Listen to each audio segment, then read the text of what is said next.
Good afternoon and welcome, everybody. I'm John Hewlett. It's my privilege to be here to moderate this panel today on what really is an important issue to both celebrate and commemorate today, and also talk about its ongoing significance. And the real reason that we're here today is actually Cardinal Timothy Dolan's inspiration. This summer when he visited our community, Bruderhof communities, we were talking about the importance of intellectual and spiritual formation for young people. And he said, you know, John, we really ought to commemorate the importance of the Pierce versus Society of Sisters case. And we agreed with that wholeheartedly. And when Cardinal Dolan says, let's do something, we roll. And so that's why we're here. And Cardinal Tim Dolan, my friend and brother, also want to thank you for your leadership and witness in this area. We'd love to hear why you think this issue is important. Thanks, John.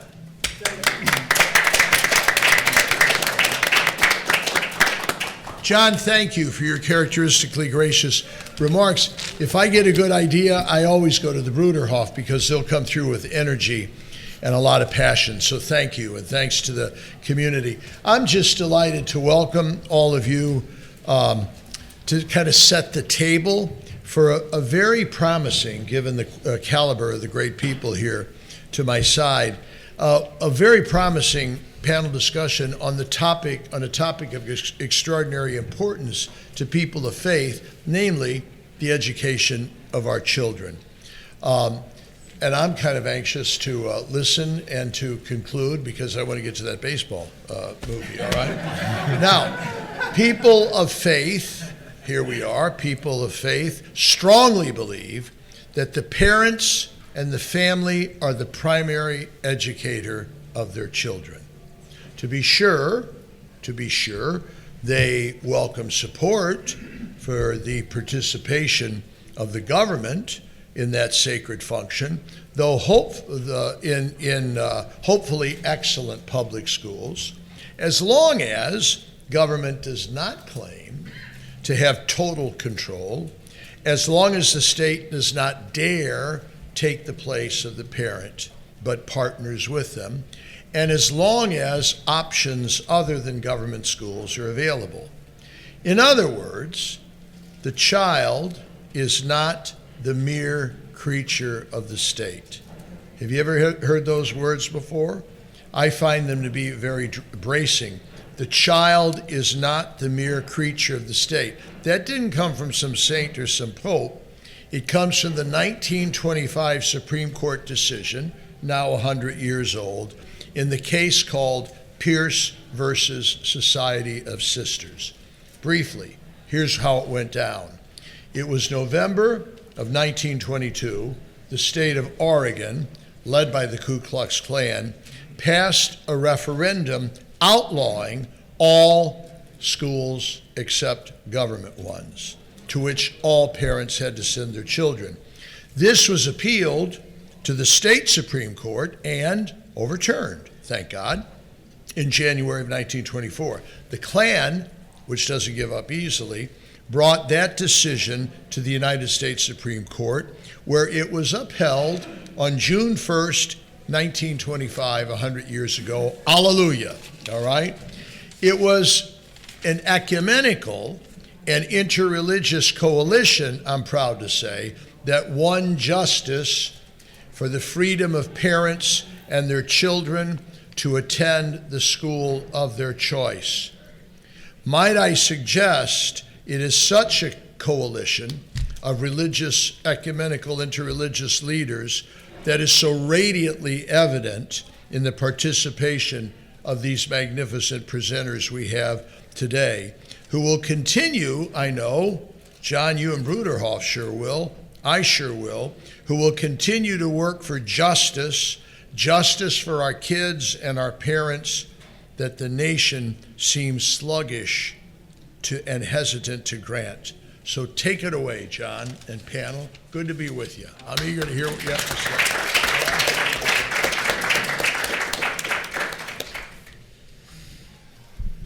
Thank you so much for that important and inspiring framing of why we're here today. I also want to take a moment to thank the Forum on Faith and everybody behind the scenes, also Jennifer Wilcox for all the effort to make this day such a success. David Marriott, thank you for your vision and your encouragement for all of us just to get together and honor the things that are most important today and find a way in a time of divisiveness to work together. One thing that's easy, I think, for all of us to unite around is the best interest of children. And what this case is all about is a recognition that starts at home. It starts with mom and dad and that sanctuary of the family. And I want to take a minute now to reflect on the panel that we have today. I want to thank all three of you for making the effort to be with us. To my right is my friend and brother, Rabbi Soloveitchik. A little bit about him. This is very abbreviated biographies in the interest of time. He's a senior rabbi at Congregation Shearith, Israel, in Manhattan, the oldest Jewish congregation in the United States. He's the director of the Strauss Center for Torah and Western Thought at Yeshiva University. He's most recently selected as the only non-Christian member of the Committee for Religious Liberty created by President Trump. And since we have a baseball movie going on next door, it's a little bit like having Aaron Judge in the lineup right here. Next to him, we have William Hahn, and Will is going to be talking about a really significant development post-Pierce in the progeny of Supreme Court cases. Will, really looking forward to hearing about the Mahmoud case and the victory that the Becket Fund won. Will is senior counsel to Becket Fund Religious Liberty and a non-resident fellow at the American Enterprise Institute. He litigates nationwide in defense of religious liberty for all faith traditions. He serves as board vice president of an independent K-8 classical Catholic school, Divine Mercy Academy. And to Will's right is Kristen Price. Kristen is senior legal counsel for the National Center on Sexual Exploitation Law Center. I've had personal occasion to interact with NCOSE and appreciate the work they're doing to protect young people from the corrosive effects of sexual exploitation and pornography. In her role at NCOSE, she worked to influence courts and legislatures toward protecting human dignity and equality on behalf of sexual exploitation survivors. Prior to joining NCOSE in 2020, she was legal counsel at Alliance Defending Freedom, where she specialized in First Amendment law. Thank you, Kristen, for being here. Before I turn this panel over, the format we're going to follow today is mainly a conversation amongst each other about this issue. And I want Rabbi Soloveitchik to lead off to talk about where actually when we talk about parental rights, which to me are also synonymous with the best interest of the child, where do those rights ultimately come from? We have three of us lawyers up here. We're going to talk about some of the legal ramifications of that and the constitutional ramifications of that. But I think it's important to start also here at an ecumenical faith conference to talk about something more ultimate than the law. Before we get into that, if just each of us could take a second, starting with you, Kristen, to maybe just say, why is this issue important to you? Yes, thank you. Thank you all for having me. I am the product of religious education. I was homeschooled and then attended a small Baptist college in Ohio before law school. And then I represented religious schools for many years as a litigator at Alliance Defending Freedom. But I'm coming to this from a slightly different angle because in my current work, my colleagues and I, as advocates, have been sitting with and listening to children and parents of children that have just been extraordinarily devastated by the harms caused to them from an unaccountable big tech. And so I'm very concerned about this issue of parents being able to act in the best interests of their children, which we are seeing being just steadily undermined by big tech. Thank you. One other thing I neglected to say about Bill, which with Will needs to be said, he sat second chair in the case at the Supreme Court that he's going to talk about. Congratulations. Thank you. Yeah, thank you. Thank you. It was a team victory for everyone at the Becket Fund. This is Mahmoud versus Taylor. This case was decided this past June. Incidentally, I believe the case came down on the 100th anniversary of Pierce, which is pretty fitting. So Pierce, protects everyone's freedom to send their children to a religious school. Mahmoud then guarantees that you, as a parent, do not surrender your First Amendment rights just because you send your children to public school. It was mentioned that I'm on the board for an independent classical Catholic school, so obviously my children don't go to public school, but 80% of American children do, and they don't surrender their First Amendment rights at the door, just like in any other government program. So it's an extremely important victory I guess parental rights matters to me first and foremost. I'm a father of now 5 children, so I have kind of direct experience and appreciation for parental rights in raising my kids. But then also, I would say too, one thing that's interesting historically in this country is that the movement for parental rights really comes to the fore in the school context in the late 19th century, when you start to see large waves, particularly of Catholic but also Jewish immigration to the United States. And this begins raising a whole host of questions about the proper role of the public schools. Many of the original cases around either opting your children out of instruction in public schools or developing your own religious schools were brought by typically Catholic immigrants, and many of those cases were losers. And it was really in the turn of the 20th century when you start to see the growth of the secular state that you start to see a renewed appreciation, I think, for the role of the family alongside the role of the church or religious institutions in kind of providing a space to direct people toward truths that aren't the state's ultimately to decide. So I'm very interested in this issue for that reason. Thank you. Solly. Sure. I mean, why don't you just first give a brief perspective on this, just personally, as a father and as a religious leader, and why this issue matters to you, and then we're going to launch right into the first question. Okay, so first I want to say how honored I am to be here, and how grateful I am to the Cardinal for his leadership, and how all of us in New York and really in America and around the world are so indebted to you, Cardinal. It's wonderful to be here with you. And I want to thank John, my friend, though I think probably it's the first time I've ever been compared to Aaron Judge in any context whatsoever. I think probably much more appropriate when you said that would be when you spoke about me as Aaron Judge. I think more appropriate would be to cite another important faith moment in religious history is when Sandy Koufax refused to pitch in the World Series on Yom Kippur, and he was replaced by Don Drysdale, and Don Drysdale got destroyed. And so when the manager, Walter Alston, came up to relieve Don Drysdale, I think it was like 8-2 or something, and Don Drysdale looks at him and says, "Hey, Skip, bet you wish I was Jewish today, too." So just to let you know, it hurt me too. Yeah. I'm a Mets fan. Yeah, I mean, we can, but it's just, to speak, because, as a Cubs fan here, we're still in it, and, so prayers, please, Cardinal, for the Cubs. Yeah. I think that's why everybody who's in this room is here, Cardinal, is they've exactly. already lived the movie Baseball Beyond Belief. These are Mets and Yankees fans. Exactly. And so, of course, this subject is incredibly important to me. I am a father of 6 children. It's not a contest, but I have more. It's still there, sure. Great. So I'm a father of 6 children, and of course, educating our children in the faith is at the very heart of traditional Judaism in general.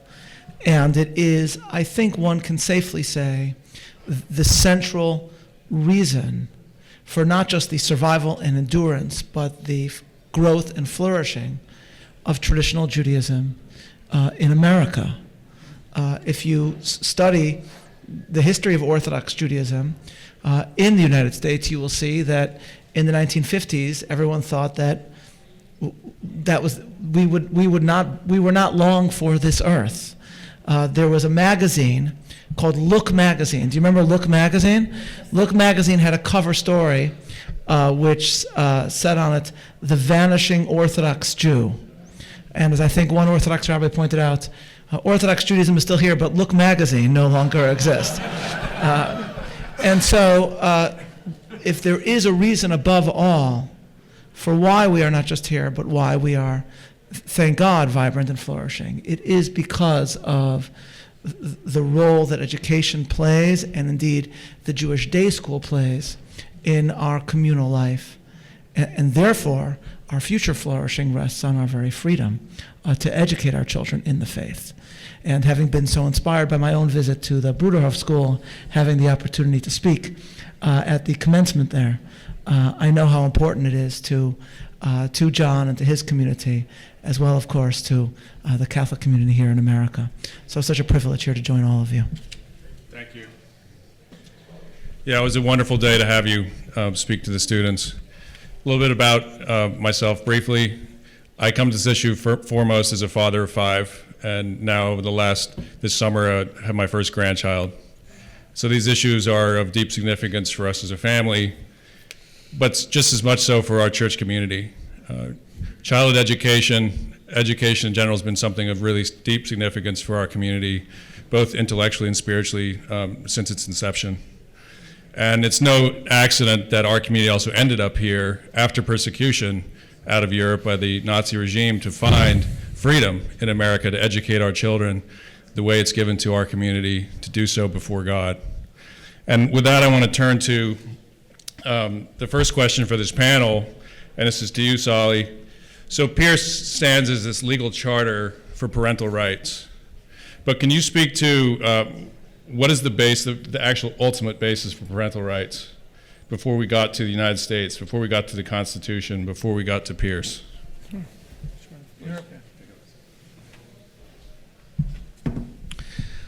So, of course, it's very interesting if you actually, and I'm not here to be the lawyer on this panel, but if you actually look at the decision, and I know maybe will speak more about this, when the Supreme Court decided Pierce, it focused actually on the nature of the Due Process Clause. And more recent writings have written about have spoken of the natural right that parents have to raise children according to the faith. And no doubt that is a natural right, and it was one I think that the founders would have recognized as they ratified the Declaration of Independence, whose 250th anniversary we will celebrate in the coming year. But I think most important is to emphasize that there is no religious liberty. It's impossible to speak about the right of religious liberty itself without speaking about the way in which we are free to raise our children and to educate our children. Because any truly covenantal community, by definition, thinks of itself as intergenerational. It is preparing the next generation for eternity. And therefore, the way in which we raise our children lies at the very heart of religious exercise itself. It's not just a form of religious exercise. It is at the very heart of religious exercise. Abraham is chosen, God says, because of his capacity as a father. For I have known him, God says in Genesis, because he will command his children and household after them to keep the ways of God, to perform justice and righteousness. Abraham is set apart by his capacity as a father. And his dream as a father, of course, is not merely to have biological progeny, but to transmit his faith, as well as the God that he has discovered in Mesopotamia, the God who accompanied him to the Holy Land, to transmit knowledge of that God to his child. That is how a covenantal community is actually born. So what was interesting to me, because Will mentioned Mahmoud, in a certain sense, 100 years after Pierce, that decision marked a return to speaking about the interconnection between religious liberty, which is, of course, America's first freedom, and the way in which we raise our children. There is no covenantal community without that.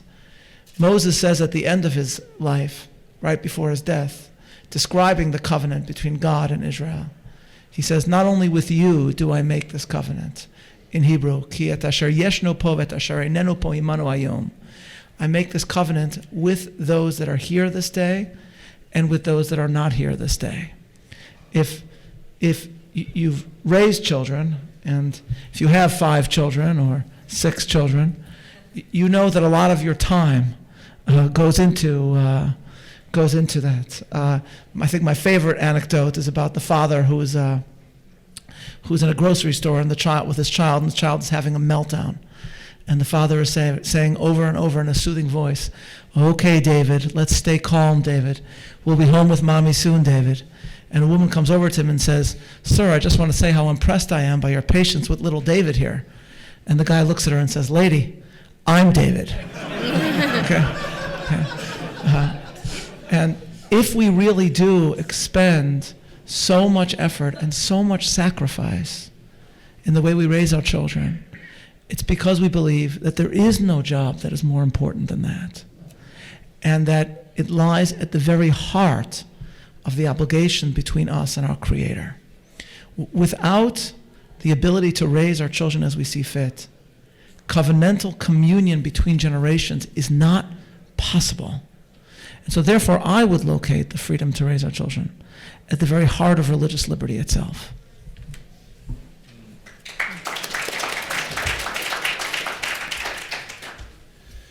Thank you. Now, Will or Kristen, if you want to speak to our brother Rabbi Sali has given us a place to place the origins of both these sacred rights, but also the obligations of parents to their children. Did that find root in law before the Pierce case?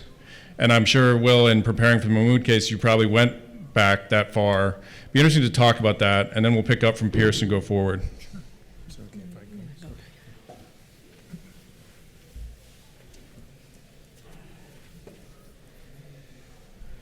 Thank you for that great joke. I do think to myself, my oldest is 11 and my youngest is about 4 months or so. And the boys have now taken the lead. I started with 2 girls and we're now at 3 boys. And I honestly sometimes think that, I'm never going to be St. Teresa of Calcutta, helping poor people in a poor part of the world, or St. Francis, hugging a beggar. But I might change a diaper at 3 o'clock in the morning. And so, if I've got a chance at sanctity, it's probably, in the changing room. But I will say, yes, in terms of the legal recognition of parental authority, yes, this is an ancient common law right. So the English common law, building off of, really in many ways, going back to Aristotle and seeing family as a kind of its own society, a natural society, recognized the role of parents, and particularly the role of the father in carrying on religious faith and handing that on. There was some disruption after King Henry and the taking over of the church in England about that protection, but it was brought back into common law, and that came over to the U.S. And so really throughout the 19th century, there was this broad protection for parental direction in the area of religion in this country. It began to be cut back a bit with the rise of modern public schools. Because with the rise of modern public schools, there was a desire to, as is said in the Pierce decision, to standardize children through the power of the state. And, that sounds really bad, but there were also, you could put an understandable gloss on this. The public education is trying to form good citizens. They're trying to form people who can participate in democratic life. And even, Wisconsin versus Yoder, a kind of landmark case for religious liberty, talks about the importance of the 3 R's, right? Reading, writing, arithmetic. Like there is a recognition that we do live in a broader community. But the problem is that this effort to standardize the child to make a good citizen often connoted using the power of the state to change the religious direction of the child. And so this was happening in the late 19th century, particularly with the introduction of the King James Bible and the Protestant version of 10 Commandments in public schools. This led to a particularly graphic case called the Eliot School Rebellion out of Massachusetts, which resulted in a little Catholic boy being beaten until his hand bled because he wouldn't recite the Protestant version of the 10 Commandments, I believe. And then you have a whole bunch of denial of opt-out challenges out of the public school context. And it's really not until Pierce that the door gets broken open. And this isn't an accident that it's happening in the 1920s. The late 19th and early 20th centuries sees the rise in many ways of secular, progressive, in some ways almost atheist states. And so you're seeing this increased sensitivity to the home, as is said in many U.S. cases, and also just the importance of there being spheres of authority that are outside of the state. And one of the really interesting developments in religious liberty law over the past, I would say, 20 years or so, and the Becket Fund has been at the tip of the spear of this, is the development of thinking about religious liberty not simply as a matter of the individual on one side and the state on the other, and the individuals essentially asking for a permission slip to be accommodated from something, but as actually thinking about different spheres of authority that are necessary for the preservation of self-government. We need religious institutions to be able to govern themselves and direct their internal decision-making. We need families to be able to direct their religious upbringing of their children. So it's a much more communal way of understanding the First Amendment that's taking hold in a variety of contexts and is really helpful for a free society.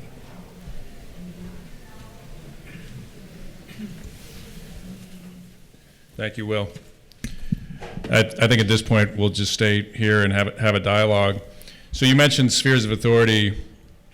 I think it's important, and I come to this from the perspective of a Christian in the rightful understanding of Romans 12 and 13 and the proper respect for government, but also the proper role of government, which in this context would be complementary to but subsidiary to the kind of eternal rights and obligations of parents.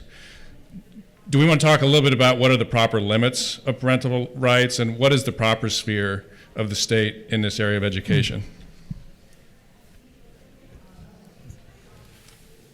Well, I think one kind of intuitive limit, and I think this was also in Pierce, is just the idea that the best interest of the child in terms of if a parent is really abusive or something like that, the state obviously can step in.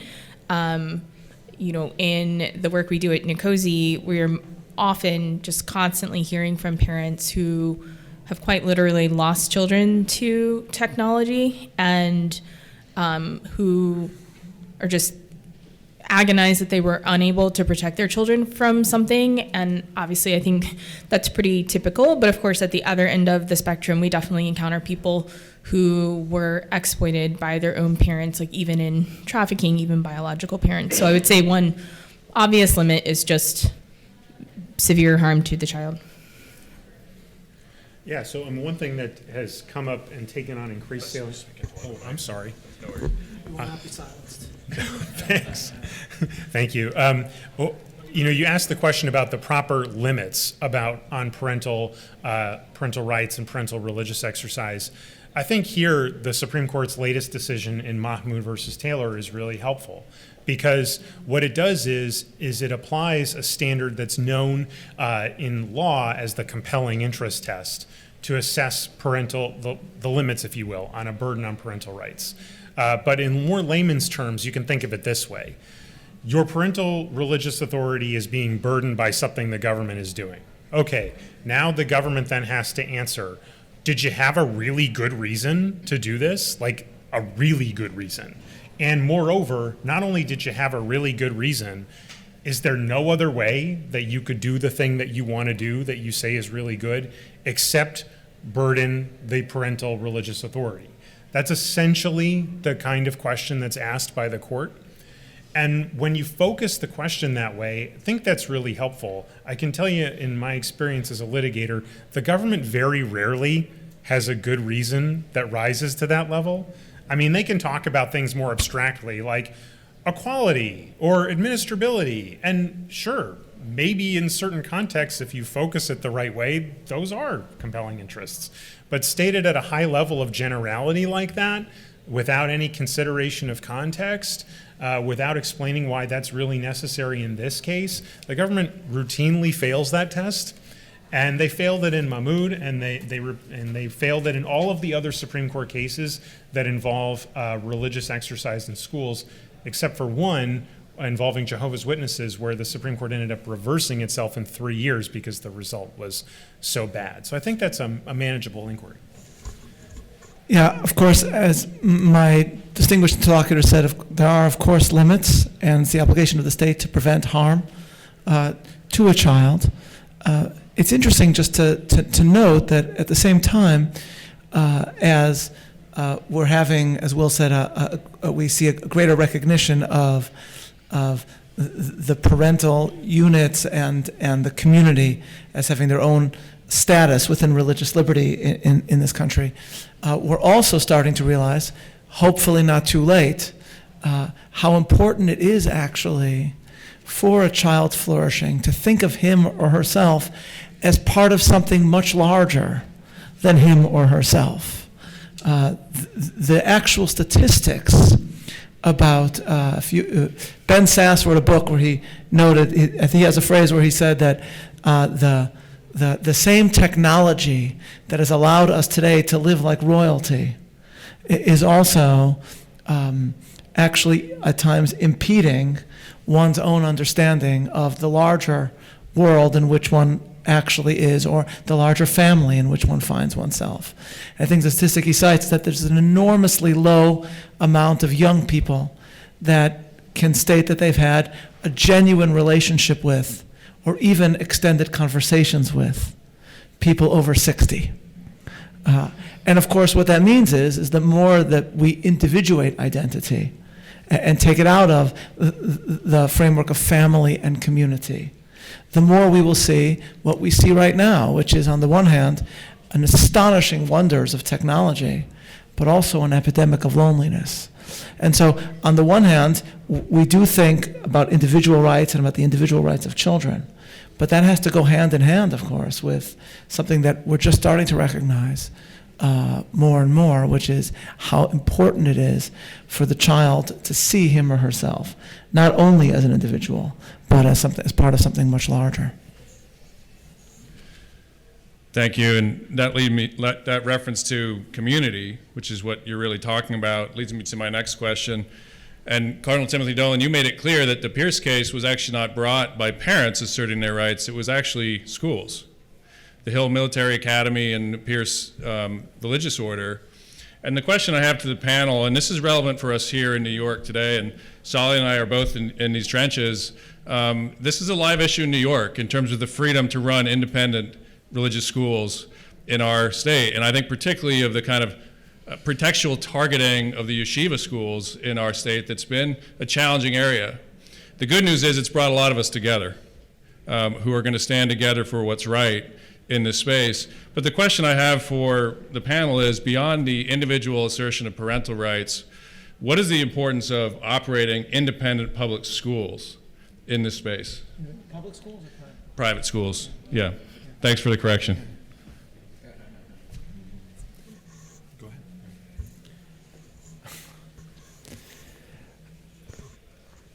ahead. I mean, we, as I mentioned before, for us as Orthodox Jews, the very heart of our success in this country lies in our experience in day schools.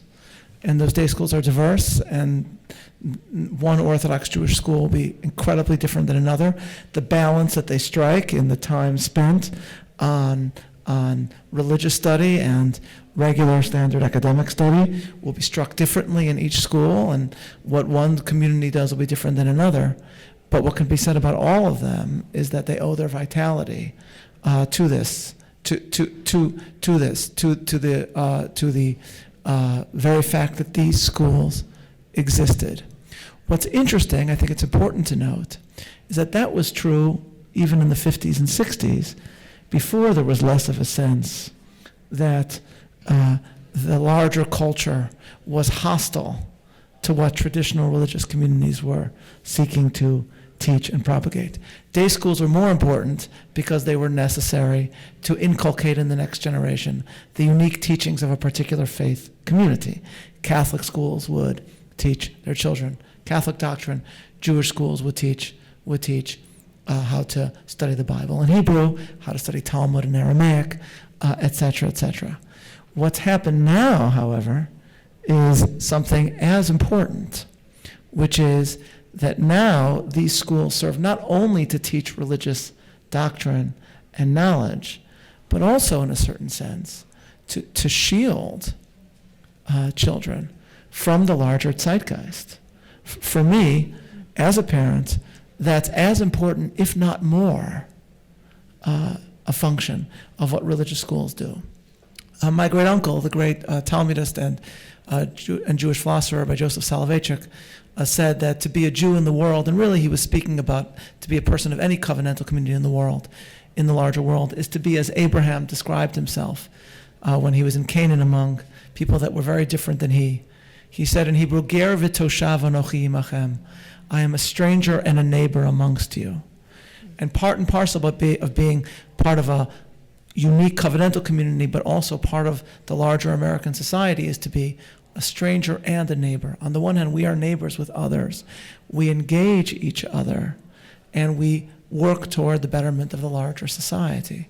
But we're also constantly aware that we are set apart by our unique faith, and we need to train our children to be able to live that way. And so private schools, above all, are what prepare children for that art of living as stranger and neighbor in the larger world. That's really beautiful, Sally, and resonates with me from the Christian perspective of the paradox of the gospel of what does it mean to be in the world but not of it. And then as a parent, as an educator, what does it mean to prepare our young people intellectually and spiritually to do that? And I can also speak here as a moment of reflection of how important the freedoms that we are talking about, that we all continue to have to be vigilant about, but the United States still is exceptional in terms of what it offers. And our community has founded schools in Europe. We're in the UK and Austria. We are here in 4 states, the United States. We also run schools, K through 12 schools in Australia. The freedom we have here is exceptional, and we need to also be grateful for it. It's still true today that it's almost impossible to run a religious independent school in Germany. We have come full circle. We're now standing one up in Austria for the reason that these freedoms are more embraced, but we should remember to be grateful for what we have, and our community certainly is. I want to keep moving here in the interest of time. We have, this is for the lawyers on the panel. Pierce cemented the freedom for parents to opt out of public schools. We can refer to cases that arise in these contexts as exit cases. But what about protecting the free exercise rights of students and their parents in public schools? Which, bear in mind, the last time I saw the statistic, it's either 75 or 80% of our students are still in public schools. In Tinker versus Des Moines, it's a famous free speech case, 1969, the Supreme Court famously ruled that students don't shed their First Amendment rights to free speech at the schoolhouse gate. My question to the panel is, do students shed their First Amendment right to free exercise of faith at the schoolhouse gate? I mean, can I just say no, and we can move things on? I love it. No. I mean, if you'd like a slightly more interesting answer, although no is the answer, this was not obvious to many lower courts for about 60 years. In 1972, the Amish case, Wisconsin versus Yoder, I mentioned previously, this case is foundationally important for in bringing parental religious exercise authority into the public school context. Because what the Amish families were seeking in that case was an opt-out from the last 2 years of high school, because allowing their children to continue on would interfere with handing on the Amish way of life. As Sally mentioned, when Yoder was talking about parental religious authority, it was talking about this more from a communal perspective, that this really is handing on and forming your children in a particular tradition, a particular way of life. And the Yoder court was channeling that. But since Yoder, lower courts in this country have taken a variety of clever approaches to try to say, well, unless you're as socially isolated as the Amish are, you essentially don't have free exercise rights when you send your children to public school. In other words, you'd have to show that sending your kids to public school would be so devastating to your way of life, like it was for the Amish with the last 2 years of high school. Otherwise, you just have no claim. And so all these cases, case after case after case, for over half a century, were just failing at the threshold because no one could, stand up to the litmus test that the Supreme Court created around Yoder, or that lower courts thought the court did. This is a real problem, because if the emphasis there is then placed upon the importance of the democratic process, the thinking being, well, these are democratically elected public school boards. You're a parent. You can show up at a town meeting. You can run for school board. It's not like these decisions are being made in the dark. You can be involved. That was the logic. You look at what happened in the Mahmoud case out of Montgomery County versus Maryland, and you're going to see firsthand just the limits of that logic. So in Montgomery County, Maryland, in 2022, a series of books on sexual orientation and gender identity were introduced starting in pre-K, going up to 5th grade. They would teach pre-kindergartners how to navigate things like a pride parade and identify lip rings and underwear. They would talk to third graders about so-called gender transitions and how to have conversations with your parents about this. They gave instructional guidance to the teachers about what to say if kids ask questions like, I thought if you're born a boy, you're a boy, and if you're born a girl, you're a girl. And the teachers were instructed by the board to respond with something like, that's hurtful, that's offensive, you can't say that. When people are born, doctors just make a guess as to who you are. Nobody really knows for sure. So you need to just kind of put all those aside. And this was going on, and like everything else in Montgomery County, Maryland public schools, you could know that your children were going to be read these books and you could opt your kids out of it. Unsurprisingly, probably to many in this room, many parents wanted to opt their kids out of this instruction, and they were. And that led in March of 2023 to Montgomery County Public Schools, without any public explanation, just pulling the notice and opt-out rights away from the parents as to these books and only these books. So in Montgomery County Public Schools, you could still opt out of band class, Halloween parties, Valentine's Day, get alternative reading assignments for other curriculum. But as to these books and only these books, your children are going to be made to read them, and you're never going to know when we read them to them. And that was the policy. This led to, at the end of the school year, roughly 1,000 people, many Muslim and Ethiopian Orthodox, many first-generation immigrants, showing up at the Montgomery County Public School Board meeting to protest this. And the school board responded by closing the doors to the boardroom and calling the police. And so when the boardroom doors are closed, that's when the courthouse doors need to be open. So that's when we see the limits of this logic that, oh, well, we can just count on the democratic process. Well, the entire point of the Bill of Rights, the entire point of the federal courts is to make sure that we are not giving up our foundational freedoms on a whim. And so it is crucial then that we are able to go to court and have that opt-out right restored. Thank you. One anecdote from the run-up to this case that I found fascinating, I think is very appropriate to mention here at an ecumenical conference, is that my understanding, Will, is that the parents who are most adamant about this were Ethiopian Orthodox Christians and Muslim communities who came to the United States, fleeing totalitarian regimes to find a more liberal environment within which to educate their kids. And they were the ones who were most animated about this issue. Is that? That's exactly right. I mean, Stephen Carter, who's a professor at Yale Law School, has made a similar point in this vein where you can kind of track the trajectory of a lot of these cases involving parental religious exercise in public school, where the desire to form a good citizen, which to some degree is understandable, nevertheless gets taken to mean, in the late 19th century, you must be a good Protestant. In the mid-20th century, it's taken to mean you must be a good nationalist and anti-communist. And now it means you must think there are 850 genders. And so this is going to raise distinct issues for religious communities handing on their ways of life. Kristen, I want to get to you. She has a very important perspective on how some of this can be parlayed into areas of concern for parents with big tech. But I want to spend another minute on the Yoder case and how, for too long, I think many commentators, legal scholars, and courts were probably too easy to dismiss that case as kind of a product of this idiosyncratic religious community.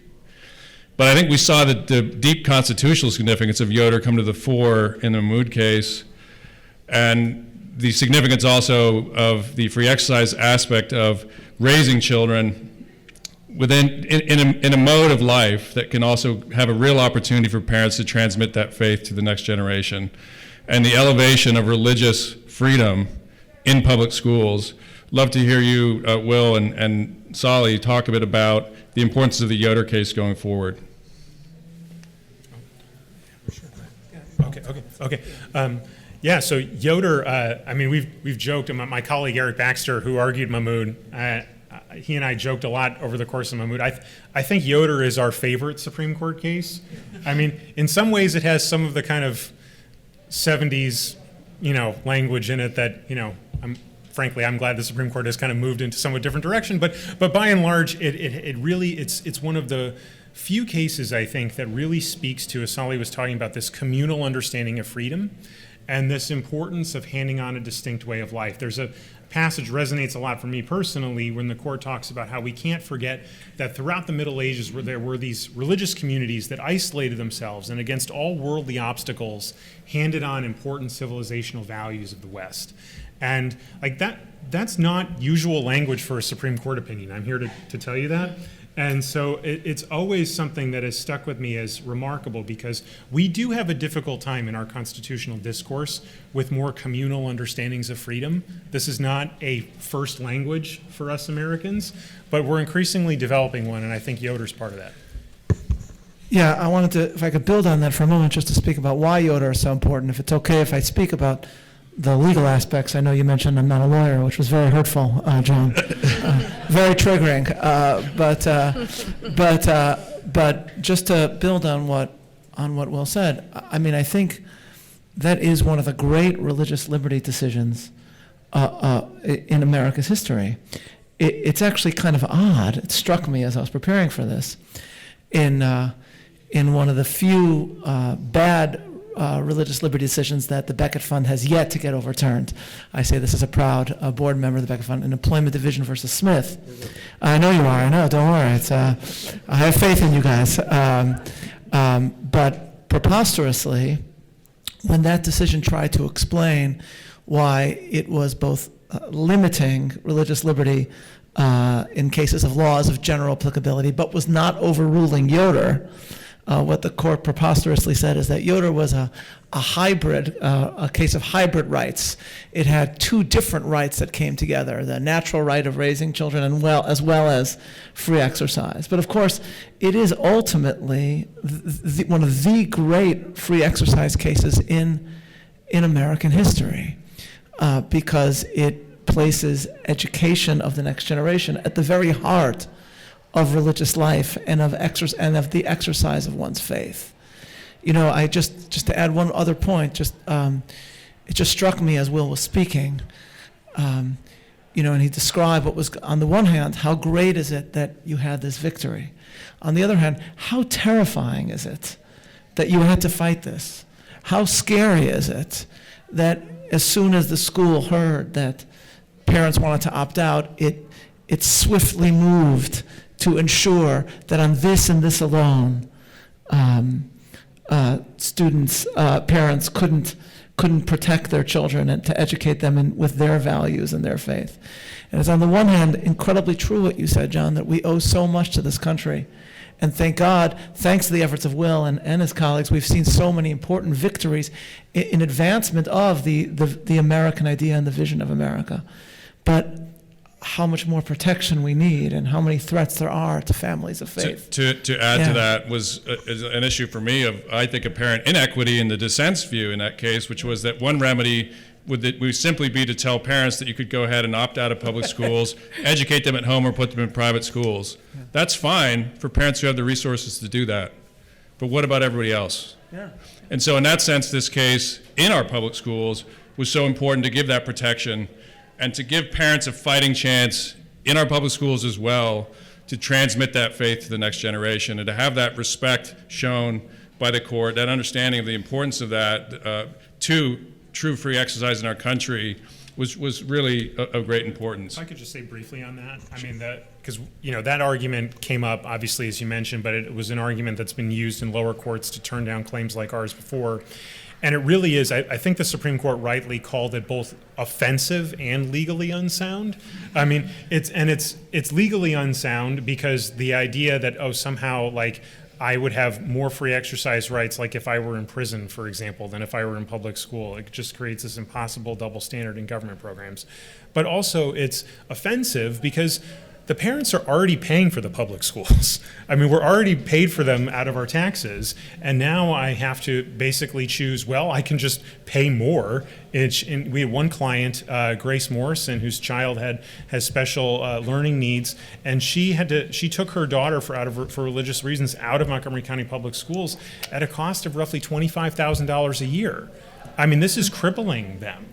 And this is not even possible, like even conceivable for many other families. So the idea that parents could just be doubly taxed like that is, the court said, it's offensive as well as legally unsound. I want to give Kristen a chance to speak to the extension of some of this area of law into the other areas of interest. Do you want to talk about what the work Nicosia is doing in this area? Yes, absolutely. So Pierce said that a child is not the mere creature of the state, and we would argue that that should be extended to include big tech. Big tech through social media, through pornography sites, through other means is profoundly undermining parents' ability to direct the upbringing of their children, even their most basic duty to protect those children. And while the coercive effect of big tech is very different from the state because they can't, fine or imprison people because of their size and because of their pervasiveness and because the technologies they deploy are designed to be as manipulative as possible. I think Matthew Crawford in the book The World Outside Your Head used the phrase colonize your attention. Because of all of these factors, it absolutely has a coercive effect on all of us, but especially on children. And there is very little accountability for this because part of the reason big tech is so big is because these companies have been able to benefit from effective legal immunity due to about 30-year-old law, Section 230 of the Communications Decency Act, which has been basically broadly interpreted to shield them from almost any kind of legal liability. If I could just give a few statistics that kind of paint a picture of where we are with this. 9 out of 10 teens youth report daily social media usage. That number is 40% for children between the ages of 8 and 12. In 2024, 1 in 4 young people reported that they had been victims of sextortion when they were still minors. The National Center on Missing and Exploited Children was receiving over 800 reports a week of sextortion in 2024. They also received about 500,000 reports of online enticement in 2024, which was up from 189,000 in 2023. They also received 20 million reports of child sexual abuse material or child pornography in 2024, which was down from 2023, which was, I think, 36 million. But it seems that in large part the reason for this is that Meta, against the advice of child safety experts, started encrypting messaging, which just means that the content is now impossible to detect. So, Kristen, the question I have for you then, what do you see as a reason for hope to assert parental rights in this area? I think that it's a little bit different from a specific constitutional challenge necessarily. I think one important legal measure that could happen would be repealing Section 230, because once the immunity goes away, parents, and they have been, they just haven't been successful, can file just normal lawsuits the way you would against any company that's making an unsafe product. Thank you. So I want to thank everybody for their time. I'm going to end with just one final lightning round to the panel.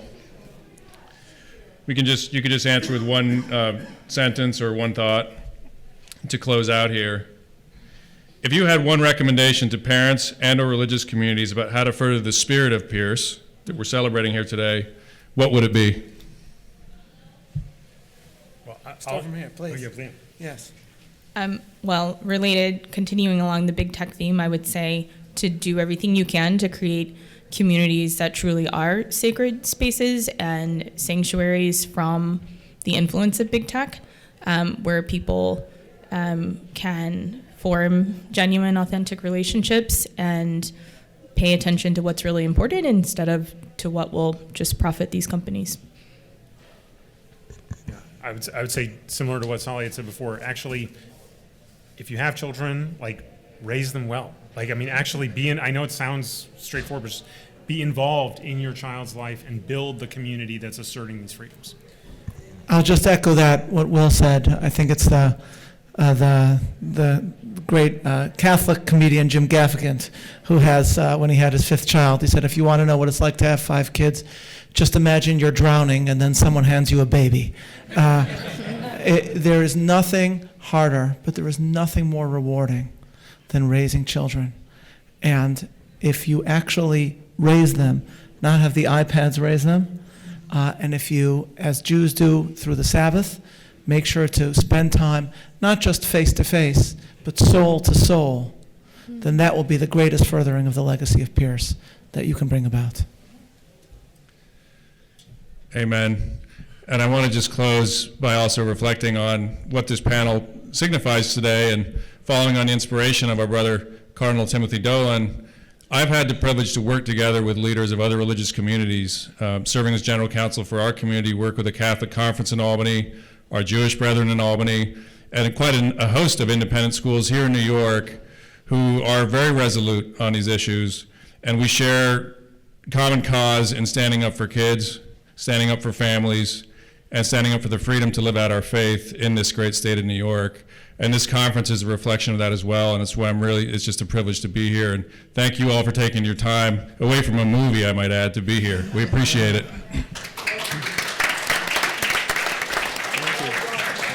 Thanks so much. It's a joy to be here. A joy to be here with you. Thank you.